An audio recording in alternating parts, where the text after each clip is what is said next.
Masechet Yoma Daf Ayin Zayin, on commence Bezrat Hashem Daf Ayin Vav Amud Bet à la première grande ligne. Mai vani bati bidvarecha. Mai vani bati bidvarecha. Le malach Gabriel le malach a dit à Daniel, je suis venu par tes paroles. La Gemara avait expliqué que Gabriel le malach a été rejeté, il a été écarté dans le ciel de sa place. Et là, il dit à Gabriel, il dit à Daniel, pardon, je suis revenu, j'ai retrouvé ma place, bidvarecha par tes paroles, grâce à toi. Et la Gemara va expliquer, Mai vani bati bidvarecha. Qu'est-ce que ça veut dire? À quelle occasion Gabriel, la malach, a été écarté? Et comment ça se fait qu'il est revenu? La Gemara va raconter ici une longue histoire qui s'est passée, jusqu'à ce qu'elle va arriver à l'histoire de Gabriel qui a été écarté et qui est revenu. Donc la Gemara raconte d'abord par Yechezkel, ça commence par Yechezkel Hanavi, Yechezkel le prophète, qui a vu une prophétie. Il s'est vu comme s'il rentrait dans le Beth Amikdash. Yechezkel était du temps du premier Beth Amikdash, mais il n'était pas là-bas, il était apparemment à Bavel. Et Akadosh Baruch Hu voulait lui annoncer la destruction du Beth Amikdash. Et donc il a invité à venir au Beth Amikdash pour voir ce qui se passe là-bas, les grandes évérotes qui se passent là-bas, pour lui annoncer la prophétie de la destruction du Beth Amikdash. Donc la Gemara raconte comme ça. Aïnu dirtiv. Aïnu dirtiv, c'est ce que dit le Pasuk dans Yechezkel. Veshivim ish mizikne bet Israël, 70 personnes des anciens d'Israël, donc c'est des personnes importantes d'Israël. Yazaniaou ben Shafan omed betocham, et Yazaniaou qui était aussi parmi eux, apparemment c'était un homme aussi très important. Omdim lifnehem, se tiennent devant elles. Devant elles, ce sont des formes d'idoles d'Avodazara. Et il se tenait là-bas en face de ces formes-là, Veish miktarto beyado, et chaque homme avec sa poêle dans la main, sa poêle dans laquelle il faisait des offrandes pour leurs idoles, pour la Avodazara, Ve'atar anan aktoret ole, et la fumée des ktoret, des encens qui montaient. Veishlach tavnit yad veikacheni betitit roshi, il a sorti une forme de main qui m'a attrapé par les cheveux de ma tête. Vatissa oti ruach ben haaretz u ben hashamayim, et un vent m'a porté entre la terre et le ciel, dit Yechezkel sur lui-même. Vatave oti Yerushalayma, et elle m'a amené à Yerushalayim. Mais Marot Elokim, dans les prophéties, les apparences d'Hachem, elle petarchar apnimit, à l'entrée du portail intérieur, Haponet Safona, qui est du côté nord, Asher Sham, où se trouve là-bas, Moshav, Semel, Akina Amakne. Là-bas était installé l'idole, Semel c'est l'idole, Akina Amakne, ça veut dire qui éveille de l'énervement, de la colère contre ceux qui font cette avodazara. Et il m'a amené dans la Hazara, la cour de la maison d'Hachem, Apnimit, de l'intérieur, et voici l'entrée du Echal entre le Oulam, à l'entrée entre le Oulam et le Mizbeach. Il lui montre une autre Avera qui s'est passée là-bas, qui est 25 personnes, Achorem el Echal Hashem, Ufnem Kedma. Leur dos vers le Echal, et leur face vers l'est, Vehema mishtachavim, ou selon le pasuk c'est mishtachavitem, kedma la shemesh. Il se prosterne à l'est, vers le soleil.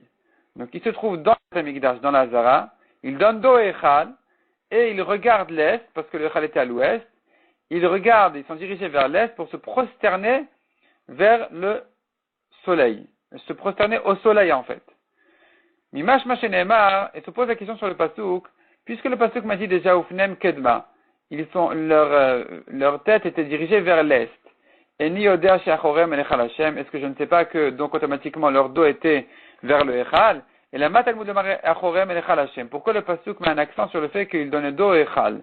Mais la Med Shayu por Inatzman, ce pasuk vient nous apprendre qu'il se découvrait, Vayu Matrizin Klapemata. Ils faisaient leurs besoins en bas, vers le bas, en direction du Echal.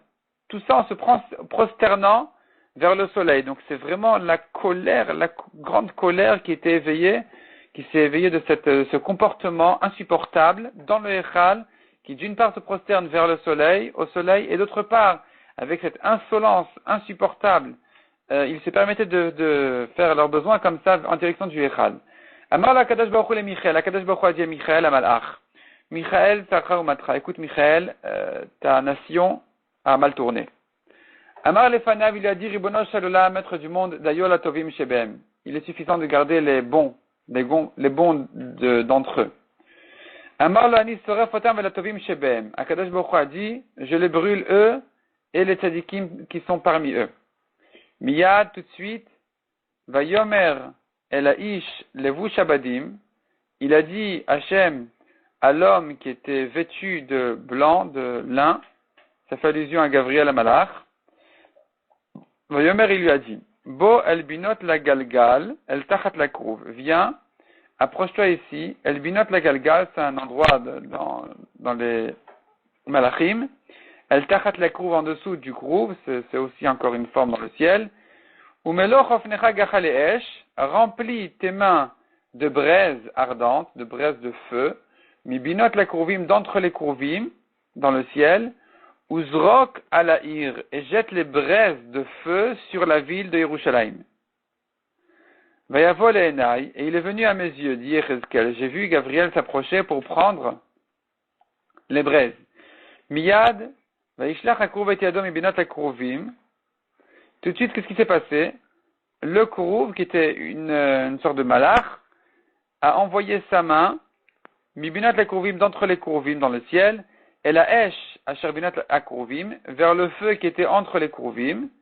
Vaïssa veiten, il a pris la braise et il a donné el chofne levu shabadim, dans les mains de Gabriel Amalach, qui était vêtu de blanc. Vaïkar veite, il a pris les sorties. Et là, Gabriel a jeté donc les braises sur la ville de Yerushalayim. Amar Avchana bar Bizna, Amar Bishman Chassida. Il m'allait l'onitztanenu gechalim miyado shel krouv liado shel Gabriel. Si ce n'est que les braises se sont refroidies un petit peu de la main du krouv à la main de Gabriel, l'onishtayru misonen shel Israël saridu palit. Personne n'aurait survécu d'Israël.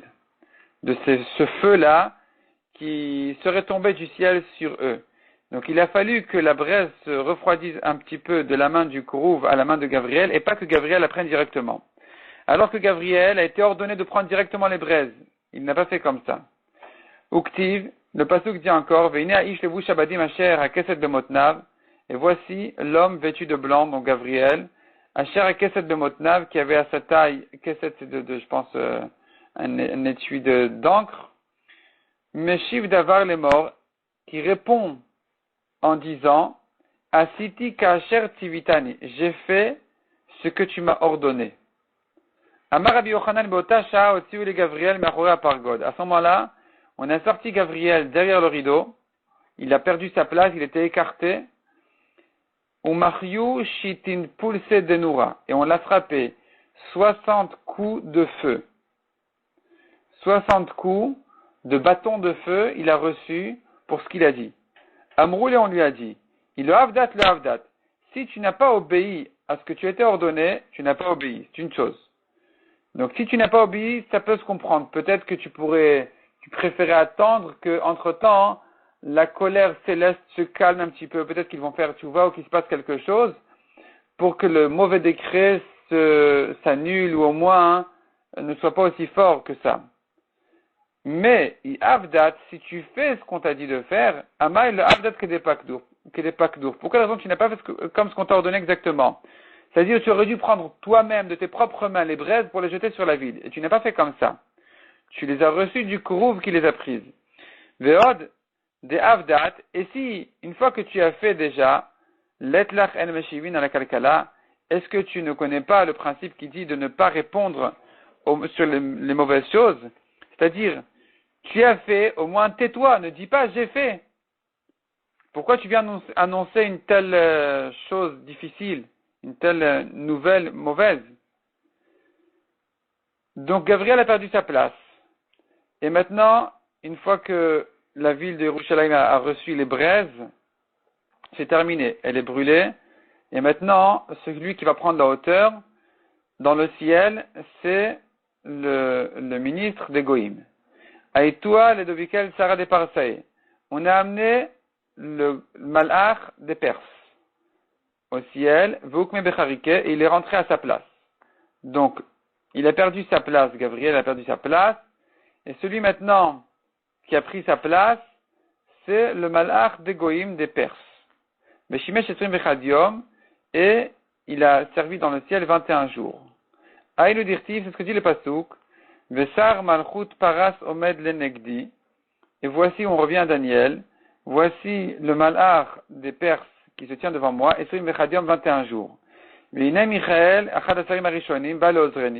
voici Michael, un des premiers malachim qui est venu m'aider. Or moi je suis resté là-bas parmi les rois de Paras.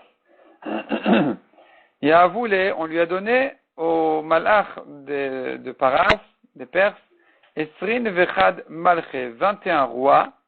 Donc il a pris le gouvernement. Le gouvernement ne se prend pas en bas. Les gouverneurs d'en bas, c'est parce que leur malach dans le ciel a pris le gouvernement. Et donc, ça s'exprime en bas sur terre avec tel et tel homme qui prend le gouvernement. Mais en réalité, c'est pas ici que ça se passe, c'est en haut que ça se passe. Et donc, lui, le malach des Perses, il a pris la royauté là-bas, il a pris le pouvoir 21 jours, il a reçu 21 rois, ou Parvata de Mashhig, et il a reçu aussi Parvata sont des ports de bateaux, des Mashhig. Rashi explique que il y avait dans ces ports-là de la richesse, des pierres précieuses qui pouvaient se ramasser là-bas. Amar Ktivuli le Israël be'akarga. Le roi des Perses a demandé à ce qu'on lui donne les Juifs. Be'akarga, ça veut dire qu'il lui donne des impôts. Katvule, on lui a écrit effectivement ce pouvoir. Ktivuli Rabbanan be'akarga. Katvule. Il a demandé à ce que les Chachamim aussi soient soumis à lui et qu'il lui donne des impôts. Et effectivement, on lui a donné ça aussi. Beidna deba ou mirtam, au moment où on voulait signer, Amad Gabriel Machoré Pargot Ve'amar. Gabriel s'est tenu derrière le rideau, parce qu'il était renvoyé là-bas, il était renvoyé du gouvernement dans le ciel, et il s'est tenu donc derrière le rideau en disant, Shav lachem mashkim ekum me'achare shevet. Le pasuk dit, Shav lachem, c'est pour rien que vous fatiguez, mashkimekum, à vous lever tôt, mais à vous attarder, ceux qui mangent leur pain avec la fatigue, qui se fatiguent à travailler pour gagner leur vie. Ken iten idedoshena. Akadosh Baruch Hu, il donne la parnassa de la même manière, autant de parnassa Akadosh Baruch Hu offre à Yedido Shena. Qui c'est Yedido Shena? Mai ken iten Yedido Shena. Que veut dire ce pasuk? Amar Rabbi Yitzchak elu neshotean shel talmidei chachamim. Ça fait allusion même aux femmes de talmidei chachamim. Donc même pas les talmidei chachamim, même leurs femmes, elles reçoivent leur parnassa. Chez menadedot shena ba'olam hazeh. Elles se retiennent de dormir dans ce monde-ci pour attendre leur mari qui reviennent de la yeshiva, du Beth Midrash, vezochot le'olam haba, et elles méritent l'olam haba grâce à ça. Elles méritent l'olam haba parce que grâce au mérite qu'elles attendent ici, leurs maris qui reviennent de leur limoud, et qu'elles ne les pressent pas à revenir, et grâce à ça, elles gagnent l'olam haba comme si elles étudiaient la Torah. Donc on voit que Kadosh Baruch Hu, il offre la parnassa gratuitement à ces familles-là de Talmidei Chachamim. Et tu vois, Rashi explique qu'est-ce que vient faire ce pasuk ici, qu'est-ce que Gabriel voulait dire par là. Il voulait dire, comment est-ce qu'on peut donner des Talmidei Chachamim qui soient soumis à ce goy-là, alors que même leurs femmes, elles ont un tel niveau. On n'a pas écouté. Dans le ciel, on n'a pas accepté l'argument de Gabriel. Amar Lefanav, Gabriel a continué à parler. Il a dit, Ribonosh Shalom, maître du monde. Si tu mets tous les chachamim des goïm sur la balance, d'un côté, et Daniel, à lui seul, sur l'autre côté de la balance, n'est-ce pas qu'il pèse plus que tous les autres? N'est-ce pas qu'il est plus important que tous les autres? Amar Akadosh Baruch Hu. Akadosh Baruch Hu a dit, qui c'est celui qui prétend du bien sur mes enfants? Amrou le ribonosh shalolam Gabriel. On lui a dit, maître du monde, c'est Gabriel. Gabriel, de dehors, il sort, et de dehors, il se tient dehors, et il continue à dire du bien de tes enfants. Il n'accepte pas les mauvais décrets sur eux. Amar lehem yavo. Akadosh Baruch Hu leur a dit qu'ils viennent. Chez Nehemar, vani bati bidvarecha. Et c'est ça ce que dit le pasouk. Donc jusque-là, la Gemara elle est venue, elle a développé tout ce sujet pour arriver justement à l'explication de ce pasouk. Donc Gabriel a dit, je suis venu par tes paroles. C'est-à-dire, Gabriel, en disant du bien de Daniel, il a mérité de revenir, d'être rapproché dans le ciel, de retrouver sa place. Amalu liul. Akadosh Baruch Hu leur a dit qu'il rentre. Donc ici, on voit l'importance et le mérite de quelqu'un qui dit du bien d'Israël. Grâce à ça, il a retrouvé sa place. À Aïlouhu, on l'a fait rentrer. Ata Ashkechel Edobiel. Il a rencontré donc le roi, l'ange plutôt le malach des Perses, des Nakatle Leigar Tebiade qui tenait, il saisissait ce papier-là, ce pouvoir dans la main, dans lequel on lui a écrit, on lui a donné la soumission des Juifs et même des Chachamim. Baal Emir Mamine, Gabriel voulait lui arracher cette feuille-là de la main. Bal'a, mais il a avalé. Apparemment, c'est le malach des Perses qui a avalé le papier pour ne pas que Gabriel ne le lui prenne. Ikadamre, il y en a qui disent que Mirtam Vaktiva Mirtam la Vechatma. Il y en a qui disent que c'était écrit mais c'était pas encore signé. Ikadamre Af Mirtam Nami Avechatma. Il y en a qui disent que c'était déjà même signé ce décret-là. Que des bal et machik lamine. Mais quand il l'a avalé, ça s'est effacé. Haïnu, et c'est ce qu'on voit sur terre, des Bemalchuta des Paras, que chez les Perses, Ika de Yaïv Karga, Ika de Lo Yaïv Karga. Il y en a qui sont soumis aux impôts, il y en a d'autres qui se débrouillent à ne pas les payer. Comment ça se fait? Pas parce qu'ils sont des brouillards, pas parce qu'ils sont politiquement plus forts, mais parce que tout simplement, le malach des Perses a effacé en avalant ce pouvoir-là de soumettre les Juifs à ses impôts, à cause de l'histoire de Gabriel qui a réussi à rentrer et qui voulait lui attraper la feuille et que lui, il avalé entre-temps. Et donc, c'est ce qui s'exprime sur terre, que d'une part, il y en a qui sont quand même soumis aux impôts parce que il a reçu ce pouvoir-là, mais d'autre part, ça s'est quand même effacé, et donc il y en a d'autres qui s'en sortent sans les payer. Ve'ani yotze, ve'ine sar yavan ba. Et moi je sors, dit Gabriel, lorsque le malach des Grecs est rentré, ave vele kadash garbe. Cette fois-ci, il n'y avait plus rien à faire. Gabriel criait, criait, mais personne ne l'écoutait, le pouvoir a été donné aux Grecs. Veba itema, la Gemara reprend bien en arrière. On était en train de chercher d'où on apprend les psukim qu'il interdit de se laver à Kippour. La Gemara dit, si tu veux, je te ramène une autre source, une autre preuve, que se laver, ou plutôt ne pas se laver, ça s'appelle une souffrance. Or, quand la Torah nous dit à Kippour de se faire souffrir, ça inclut aussi de ne pas se laver. Menalan, d'où sait-on que ça s'appelle une souffrance? Mais à Achad ici. Dirti, vous l'Eviatar à Kohen Amar Amelech. À Eviatar, le Kohen Gadol, qui était le Kohen Gadol, le roi lui a dit, Anatot, lech al sadecha ki ishma vedata. Il l'appelait Anatot, peut-être qu'il venait de la ville de Anatot. Il lui a dit, va, reviens sur tes champs parce que tu es condamné à mort. Uvayom azela mitecha, mais ce jour-ci, dit Shlomo à Eviatar, je ne pourrai pas te tuer, malgré que tu t'es rebellé contre moi. Kinasata et Aaron, Hashem Elohim, lifne David Avi. Car tu portais le Aaron d'Hashem devant David mon père, vechit anita, et aussi parce que tu as participé aux souffrances de mon père. Ukti vebe David. Donc, de ce passage qu'on apprend que David a souffert. Ou plutôt, les souffrances de David s'appellent Ta'anit. Ukti vebe David. Qu'est-ce qui est écrit à propos de David? Quand il s'est sauvé apparemment d'Abshalom, de son fils Abshalom, le passage nous décrit qu'est-ce qu'il faisait, qu'est-ce qui se passait avec lui. Ils ont dit, le peuple a faim et est fatigué et a soif dans le désert. Donc, toutes ces choses-là s'appellent Ta'anit, comme on a vu, que Shlomo dit à Eviatar, tu as souffert avec les souffrances de mon père, It Anita. Donc, ça s'appelle Ta'anit. Quelles étaient les souffrances de David? Et avec ça, on saura que ces souffrances-là s'appellent Ta'anit. Donc, le pasteur nous dit quelles étaient les souffrances de David. Premièrement, Raëv, il avait faim. Explique la Gemara, Raëv Milechem. Il avait faim de pain. Vetsame Mimaim, il manquait aussi d'eau. Ayef Mimaï, de quoi ils étaient fatigués? Pourquoi on appelle ça Ayef? Sur quoi ça se rapporte? Lav Merechita, n'est-ce pas que c'est parce qu'ils ne pouvaient même pas se laver? Et donc, d'ici, on a une preuve que le manque de se laver s'appelle ta'anit.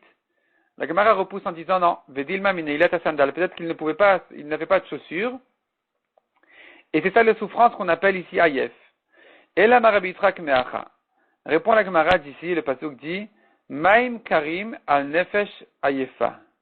De l'eau fraîche sur une âme souffrante. Donc, on voit ici que ayef se rapporte sur quelqu'un qui n'a pas pu se laver et qui maintenant, il se lave avec de l'eau fraîche. Et donc, de là, on apprend que le manque de laver, ne pas se retenir, ne pas se laver, s'appelle ta'anit. Parce qu'à propos de David, c'est écrit ayef. Ils étaient ayef. Le pasuk ici dit ayef, c'est quelqu'un qui ne s'est pas lavé.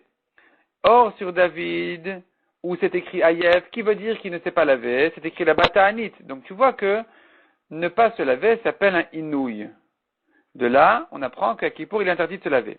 La Gemara repousse en disant, Vedil ma mishtia, le passage qui dit de l'eau fraîche sur une âme fatiguée, qui dit que il s'agit de se laver, peut-être qu'il s'agit de boire. Répond la Gemara, Miktiv benefesh ayefa. Est-ce qu'il est écrit dans le passage que l'eau fraîche rentre dans une âme fatiguée? C'est pas de l'eau qui est bu. Al nefesh ayefa active, c'est écrit sur l'homme, sur la personne. Donc l'eau qui vient sur la personne, c'est quand il se lave. Et là-dessus, tu dis, Nefesh Hayefa, qu'il ne pouvait, jusqu'à présent, il ne s'était pas lavé. Et maintenant, il y a de l'eau fraîche qui vient le rafraîchir et le laver. Donc, je vois d'ici que Ayef, c'est quelqu'un qui ne s'est pas lavé. Et revient le raisonnement, comme quoi David, sur qui s'écrit Ayef, il ne pouvait pas se laver. Et c'est ça ce qu'on appelle Ta'anit, inouï. Donc, on a terminé avec la Rechitza, on a trouvé d'où il est interdit de se laver à Kippour. D'où sait-on qu'il est aussi interdit de mettre ses chaussures à Kippour? Nirtiv, car il est écrit, David, Ole b'malé azetim. David montait b'malé azetim, donc à la montée des oliviers, peut-être que il s'agit de harazetim. Ole ou boché, verosh lo chafouille. Il montait, il pleurait, et rosh lo chafouille, sa tête était découverte. Yachef, il était Yachef. Yachef Mimaï, qu'est-ce que ça veut dire qu'il était pieds nus? Yachef. Lav minilet sandal, n'est-ce pas que ça veut dire qu'il n'avait pas de chaussures? Et donc on voit que parmi les souffrances de David, qui s'appelait Inouï, comme ce que Shlomo a dit à Eviatar, on a vu dans les Psukim, il y avait aussi Yachef. Donc tu vois que quelqu'un qui est Yachef, qui ne peut pas mettre ses chaussures, il est Beinouï, il est en souffrance. La Gemara dit non, qui dit qu'il ne mettait pas ses chaussures? Vedilma misusia omeratka, peut-être que pour David, j'appelle pieds nus, le fait qu'il n'a pas sa chaussure qui est son cheval avec le fouet. C'est ça ce qui lui manquait. C'est ça en principe, en général, c'est ça ce qui est à ses pieds, et ça lui manquait ici quand il se sauvait d'Avshalom. Et c'est ça ce qu'on appelle Yachef, c'est ça sa souffrance. On n'a pas de preuve d'ici qu'un manque de chaussures s'appellerait Inouï. Et la Marav Nachan Baritrak Meacha. On ramène un autre pasouk qui dit l'air ou fitarta sac malmotnecha, va et ouvre le sac de sur ta taille, venalcha tachlot mal raglecha, et ta chaussure enlève de sur tes pieds. Uktiv, vaya asken, il a fait ainsi, le prophète, le Navi, alors il allait à Rome veyachef, nu, et yachef, pieds nus. Donc on voit d'ici, yachef mima, il lave une ilata sandal, n'est-ce pas qu'en enlevant ses chaussures, il s'appelle yachef. Revient la preuve que David, chez qui il est écrit yachef, ou c'était appelé inouï, c'est parce qu'il était pieds nus. Répond la Gemara, ve'ema bemin alim hametulaim, peut-être que non.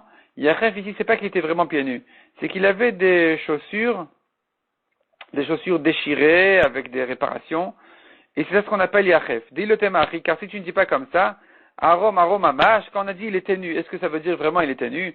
Et la libgadim belouim, il était nu parce qu'il portait des haillons, il portait des vêtements anciens, vieux et usés. Achana bemin alim hametulaim, ici aussi c'est pareil pour les chaussures. Donc c'est pas qu'il était vraiment pieds nus, de même qu'il n'était pas vraiment nu. Donc on a perdu notre preuve. Et là, autre preuve du passage qui dit Min'i raglech miachef ou groner mitzim'a. Empêche ton pied d'être pieds nus et ta gorge de la soif. Comment ça? Min'i atzmech minachet. Retiens-toi des averot kedei shelo yavor raglech lideichouf, afin que ton pied n'en arrive pas à être nu. Min'i leshoner midvarim betelim. Retiens ta langue de paroles vaines, kedei shelo yavo groner lidetima, afin que ta gorge n'en arrive pas à la soif, ne soit pas punie. Donc ici on voit clairement que ne pas mettre les chaussures s'appelle yachef. Et sur yachef, on a vu que ça faisait partie du inouï de David. Et quand la Torah me dit initem et nafshetechem, faites-vous souffrir à Kippour, donc automatiquement j'entends de là aussi de ne pas porter de chaussures. Rashi explique que quand le pasuk dit retiens-toi des avérotes pour ne pas que tu te retrouves pieds nus, Rashi dit ça veut dire en sortant à l'exil. Donc en tout cas le raisonnement revient comme quoi vinitem et nafshetechem se rapporte aussi de ne pas porter de chaussures. Tashmish amita deikre inouï menalan. Maintenant la Gemara va expliquer d'où sait-on que les rapports sont interdits à Kippour et ça s'appelle inouï. Se retenir des rapports s'appelle un inouï, une souffrance. Menalan, d'où on sait ça? Dirtiv, il est décrit à propos de Yaakov Avinu, Im te'anet benotai, son beau-père Lavan lui a dit, lui a fait jurer de ne pas faire souffrir ses filles, parce que Lavan s'est présenté comme un homme très honnête, et qui soupçonne Yaakov, qui est très malhonnête à ses yeux, il le soupçonne de faire souffrir ses pauvres filles, qui étaient ses femmes, les femmes de Yaakov, donc il craignait vraiment qu'il y ait un problème de Shlom Bayit entre Yaakov, son gendre difficile, avec ses gentilles filles, et donc il a fait jurer Yaakov, im te'anet benotai, si tu fais souffrir mes filles.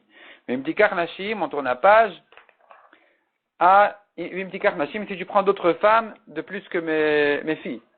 Et comment on explique ce pasuk? Im te'anem itashmish, si tu fais souffrir, ça veut dire que tu leur empêches les rapports qu'elles méritent. Tu ne leur donnes pas les rapports qu'elles méritent. Ve'im tikar, et si tu prends d'autres femmes, itzarot sont des femmes en plus. Les femmes en plus, on les appelle tsarot. Deux femmes du même mari, on les appelle tsarot, parce que en général, elles se détestent. C'est une détresse pour une femme que son mari en ait une deuxième. Donc ici, on voit que Tashmish Amita s'appelle inouï. Donc plutôt de se retenir de ça, ça s'appelle un inouï. Vehema demande à Gemara qui dit que c'est ça ce que voulait dire Lavan à Yaakov. Peut-être que Idi Veidi Mitzarot. Les deux se rapportaient sur des femmes en plus. Donc Imteane et Benotai. Aussi bien Imteane et Benotai que Imtikach Nashim al Benotai veut dire que tu ne prennes pas d'autres femmes.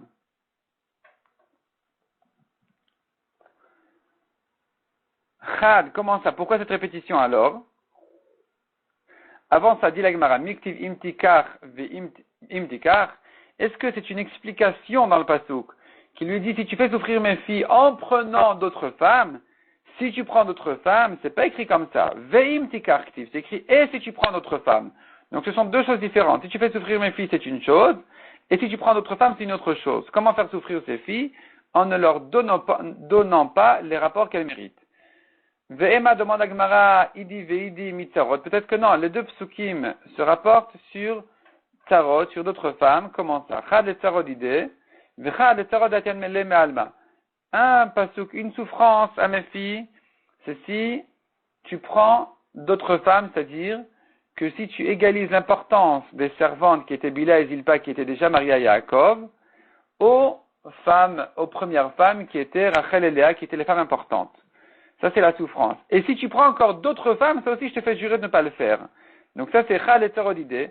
Une, ce sont les Tsarot qui sont déjà mariées avec Yaakov, mais qui avaient un statut de servante. Donc si tu les égalises aux femmes importantes, c'est déjà la souffrance que je t'interdis de faire, que je te fais jurer. Vechad, et deuxièmement, les Tsarot d'Atian et Alma. À d'autres femmes que tu prendrais d'ailleurs. Répond la Gemara, non, c'est pas ça ce que veut dire le pasuk, parce que Dumia de Imtikar, pardon, avant ça, on est encore dans la question. Dumia de Imtikar. Donc, Imteane, ça ressemblerait à Imtikar. De même que Imtikar veut dire tu prends pas d'autres femmes, de même Imteane veut dire tu n'égalises pas les servantes aux femmes. Et là, la Gemara le repousse en disant, Miktiv Imtikar ve Imteane. Est-ce que le pasuk dit, si tu prends et si tu fais souffrir, Imteane ve Imtikar ktiv. Le pasuk dit dans l'autre ordre. D'abord, il dit si tu fais souffrir, et ensuite il dit, et si tu prends. Donc, l'ordre logique du pasuk aurait été de dire, premièrement, tu ne prends pas d'autres femmes. Deuxièmement, même celles qui sont déjà là, tu ne les égalises pas. Tu n'en fais pas des femmes importantes autant que mes filles. Qui étaient Rachel et Léa. Le pasuk n'a pas dit comme ça. Il a dit si tu fais souffrir, c'est une chose, et si tu prends d'autres femmes. Donc la souffrance, c'est pas la souffrance plus légère. si on commence par la grande souffrance et on ajoute même la souffrance plus légère. Or, le début du pasuk qui dit Imtanet Benotai, qui voudrait dire, qui se rapporterait donc sur la souffrance légère en égalisant les servantes, ne devrait pas être avant si tu ajoutes d'autres femmes de l'extérieur qui est une souffrance plus grande. Du fait que le pasuk m'a dit sous cet ordre-là, je comprends que la souffrance n'est pas celle-là. Il s'agit d'une autre souffrance, comme on a dit, qui est Tashmish Amita. Amar le Rafapa le Abaye. Rafapa demandait à Abaye. Ha Tashmish Gufa Ikreinuy. Donc c'est vrai qu'on a ramené ici une preuve déjà que de ne pas donner les relations à sa femme, ça s'appelle une souffrance. Mais on voit ailleurs que les rapports eux-mêmes s'appellent une souffrance. Dirtiv, Vaishka Vota Vayanea. Il est écrit à propos de Shrem qui a pris Dina, la fille de Yaakov. C'est écrit que Vaishka Vota, il était avec elle, Vayanea, il a fait souffrir. Donc on voit que les relations elles-mêmes sont considérées comme une souffrance. Amar répond à la Gemara, Hatam Sheinam Ibiot Acherot. Là-bas, le pasuk veut dire que une fois que Shrem l'a retenue chez lui et que elle s'attendait à d'autres relations, et ça, il ne lui a pas donné.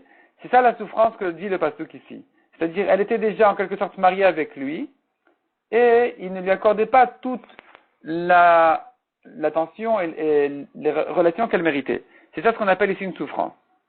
Tanoura Banan. La Gemara maintenant va rentrer dans les détails de la chot de Kippour, donc de ne pas se laver. Asur li chot miksat gufo kechol gufo. Il est interdit de se laver même une partie de son corps comme son corps entier. Si c'était sale, avec de la boue ou de tsoa, des excréments, rochet kedarko, ou de la saleté, rochet kedarko veno choshet. Il a le droit de se laver les saletés. Autrement dit, un homme qui s'est sali quelque part, même à Kippour, il peut se laver l'endroit sale. Asur la sour miksat gufo kechol gufo. Il est interdit de s'enduire même une partie de son corps comme son corps entier. S'il était malade et qu'il avait besoin de ça, ou bien il avait besoin de se laver la tête pour des raisons aussi médicales, il peut s'enduire d'huile, donc cet endroit-là, le nettoyer, il ne craint rien, il n'a pas de problème. Tana de Menaché. On enseigne une braïta dans la yeshiva de Menaché. Rabban Shimon ben Gamliel Omer, Medicha Isha Yada Chademaim. Une femme a le droit de se laver la main le matin, une main, Venotenet Patletinok pour donner le pain à l'enfant. Vena Choshechet, elle ne craint rien, parce que elle doit se laver la main quand elle se lève le matin, parce qu'il y a un mauvais esprit, une ruach ra'a sur ses mains, comme ce qu'on a l'habitude de se laver les mains tous les matins, en se levant. Et donc, elle a l'obligation de se laver la main. Et elle a le droit de le faire pour donner le pain à son fils. Amrou alav al Shammai Azaken, on raconte sur Shammai, il ne voulait pas se laver la main et de devoir, pour donner du pain à l'enfant avec une main. Même une main, il ne voulait pas laver. Et les Chachamim l'ont obligé de lui donner à manger avec les deux mains. Et donc de se laver les deux mains. Maïtama, pour quelle raison? Amarabaye Mishum Shivta. À cause de ce ruach ra'a qui s'appelle Shivta, ce mauvais esprit qui est sur les mains.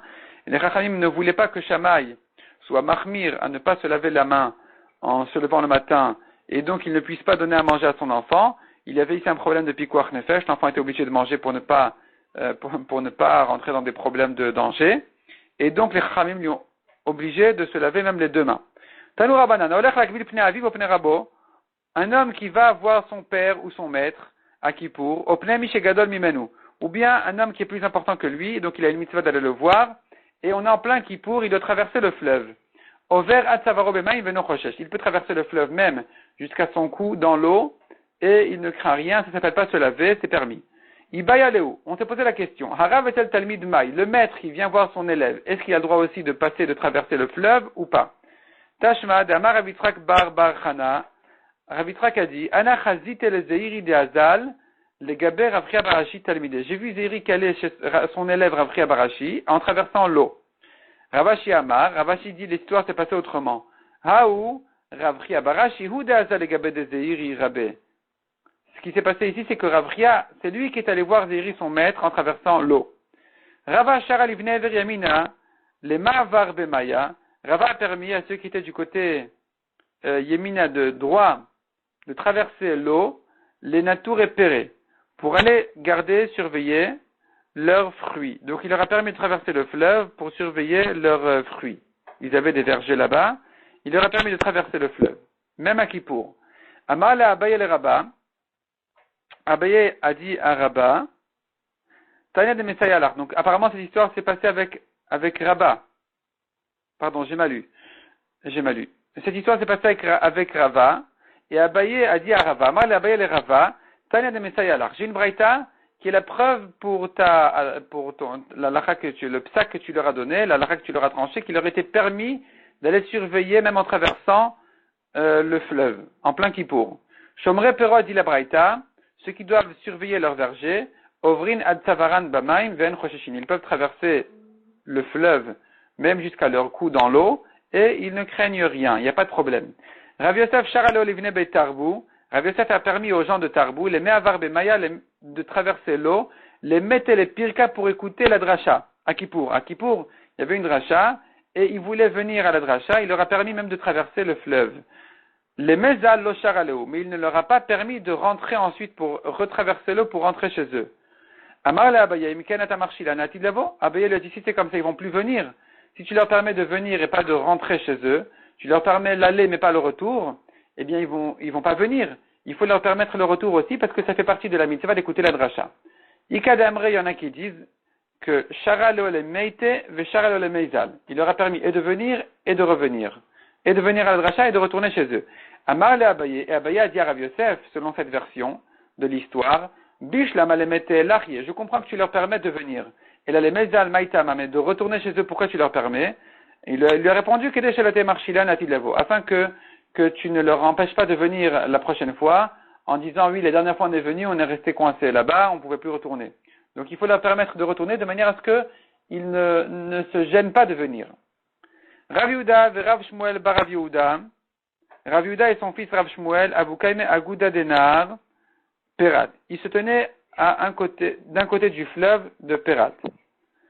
À Mabra de Chatzdad. À Mabra de Chatzdad, c'est là où passait le fleuve en face de la ville de Chatzdad. De Avakai, Rami Bar Papa Me'argisa. Et Rami Bar Papa était de l'autre côté du fleuve. Rama Leokala, il leur a posé la question, il a levé sa voix pour leur demander, Maou, les Me'evar, les Met et les Gabaïchou.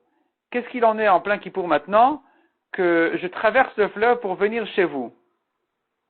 Demande Rami Bar Papa à Rav Yehuda et Rav Shmuel bar Rav Yehuda. Les Mishal Shmata, car j'ai besoin d'apprendre une halakha. Amar le Rav Yehuda lui a répondu, Rav Shmuel d'Amre Tarvayu, over. Et Rav et Shmuel ont dit, il traverse le fleuve, au bilvat sheleotiado, mitachat chafat chaluko, à condition qu'il ne sorte pas sa main de sa tunique, pour ne pas qu'il se mouille, c'est-à-dire, un homme qui a peur de se mouiller la tunique, il va la lever et la mettre sur son épaule en traversant. Et ça s'interdit parce c'est une manière de porter en fait le vêtement, de porter dans le sens qu'il n'en est plus vêtu. C'est comme s'il le portait dans la main, ça s'interdit. Donc il peut traverser sans sortir la main de la tunique pour ne pas se faire porter la tunique sur son épaule. Ikade Amre, il y en a qui disent Amar le Rav Shmuel bar Rav Yehuda, c'est Rav Shmuel le fils de Rav Yehuda qui a répondu. Il lui a ramené une braïta qui disait Tanina, over, ou bilvad, sheloti adom, itachat rafat chaluko. C'est-à-dire, cette halakha, selon cette version-là, n'a pas été dite par Rav Yehuda au nom de ses maîtres Rav et Shmuel. Elle a été dite, par contre, par Rav Shmuel bar Rav Yehuda au nom d'une braïta, qui lui a dit, tu peux traverser, mais à condition de ne pas lever la tunique. Malkifla Rav Yosef. Rav Yosef objecte, ou vechol, qui a gavna mishare. Est-ce qu'en jour de chol, on est en train de parler de Kippour. On a permis ici à Kippour même à Kippour, on a permis ici de traverser le fleuve jusqu'au cou. Est-ce qu'il est permis, même en jour de chol, de faire une chose pareille? C'est dangereux. Ve'active. Pourtant, le pasuk dit, Vayamod elef ba'ama, il a mesuré 1000 amot du fleuve, Ve'yavireni ba'maim me afsaim. Et il m'a fait traverser dans l'eau, qui arrivait jusqu'aux chevilles. Mikan shemutar lavor ad afsaim. De là, on apprend qu'il est permis de marcher dans de l'eau qui arrive jusqu'aux chevilles, donc jusqu'aux pieds. Ici, le pasuk raconte comment Yechezkel a traversé le fleuve que mesurait le malach à côté de lui, et le malach lui faisait traverser, donc lui faisait marcher dans l'eau. C'est un fleuve qui sortait du Beth Amikdash, et Yechezkel qui vient décrire ce fleuve spécial, il décrit aussi comment il rentrait dans l'eau. De là, on apprend que si la hauteur de l'eau elle est tellement basse qu'elle arrive jusqu'aux chevilles, jusqu'aux pieds, c'est permis de traverser là-bas, de rentrer dans l'eau. Il n'y a pas de danger. Il a mesuré encore 1000 amot, il m'a fait traverser dans l'eau, qui arrivait jusqu'au genou. Mikan Timutar Lavor et Birkaim, de là on apprend qu'il n'y a pas de danger de rentrer dans l'eau, qui arrive jusqu'au genou. Il a mesuré encore 1000 amot qui sont arrivés, où la profondeur de l'eau arrivait jusqu'à ma taille. Mikan Timutar Lavor et Motnaim, de là on apprend qu'il est permis aussi de rentrer dans l'eau, même si ça arrive jusqu'à la taille. Mikan Ve'elach, mais plus que ça, il a mesuré 1000 amot, c'était un fleuve dans lequel je ne pouvais pas rentrer. Et donc on voit que si la profondeur de l'eau est plus que la taille, ça dépasse la taille de l'homme, il est interdit de rentrer là-bas parce que c'est dangereux. Or nous on a dit on peut traverser le fleuve même jusqu'au cou.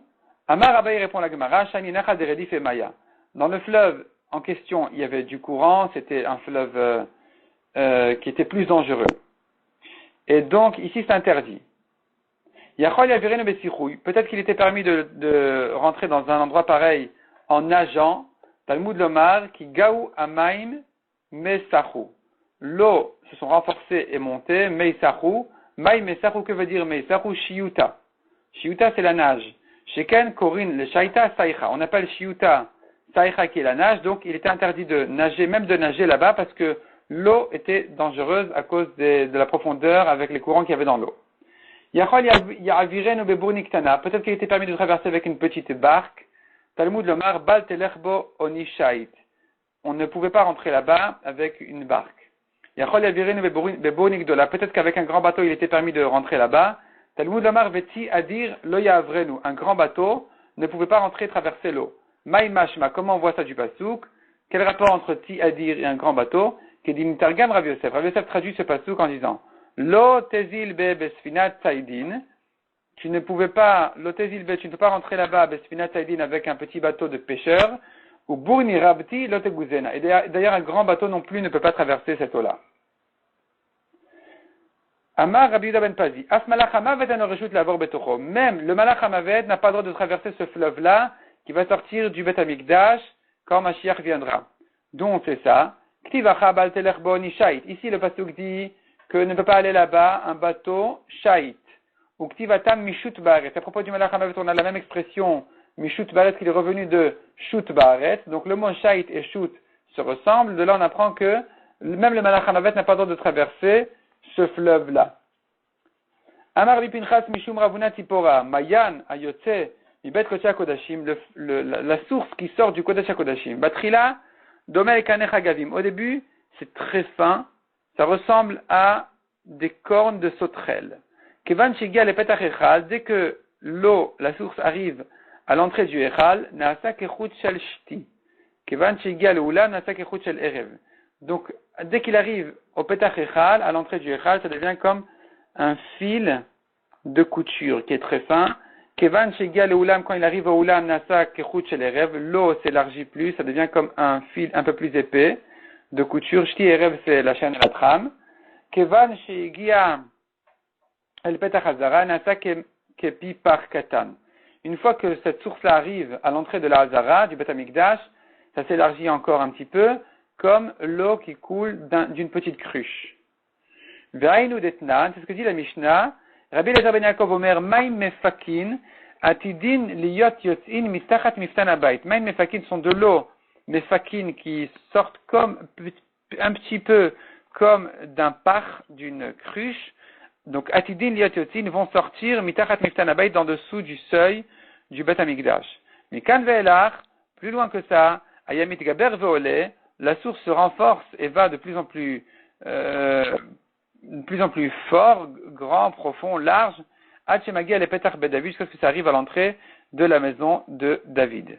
Kevan Shemagia le Petach Bet David, dès que ça arrive là-bas, Nasak Enach al Shotef, ça devient comme un grand fleuve, chez Borortzin Zavin Vezavot, Nidot Violdot, où se lave là-bas, se trempe là-bas dans ce mikvé-là, tous les Tmeim, les Zavin, les hommes impurs, Zavot, les femmes impures, Nidot et Yoldot sont encore d'autres sortes de Touma. Tous ces Tmeim-là pouvaient se tremper là-bas, chez Neymar, comme il est dit. Bayom Aoui et Makor Niftach Levet David. Ce jour-là, il y aura une source qui sort à la maison de David, ou Yashvé Yerushalayim. Donc les David pour la maison de David, ou Yashvé Yerushalayim, les habitants de Yerushalayim, les Khatat, Velanida. Les Khatat, c'est pour asperger de l'eau de la vache rousse. Velanida, c'est une femme Nida. Amar Rabbi Yosef, Mikan Remez Nida, Shetricha Leshavat Savar Bamaim. Rabbi Yosef apprend de ce passouk-là, on voit que une Nida, une femme Nida qui se trempe, elle doit être arrivée jusqu'à son cou dans l'eau. Comme on voit dans ce passouk, c'était de l'eau profonde. Velet il cheta kevatem, mais la lacha n'est pas comme ça. On n'a pas besoin que le mikvé soit aussi profond que la hauteur de la femme jusqu'à son cou. Elle peut même se tremper en se couchant. Du moment qu'il y a la quantité suffisante d'eau, peu importe si elle est debout ou couchée, et jusqu'où arrive l'eau, du moment que l'eau arrive à une certaine hauteur minimum qu'il faut selon la lacha, il n'y a pas besoin que ça arrive jusqu'à son cou. Bon, on va s'arrêter là pour le moment.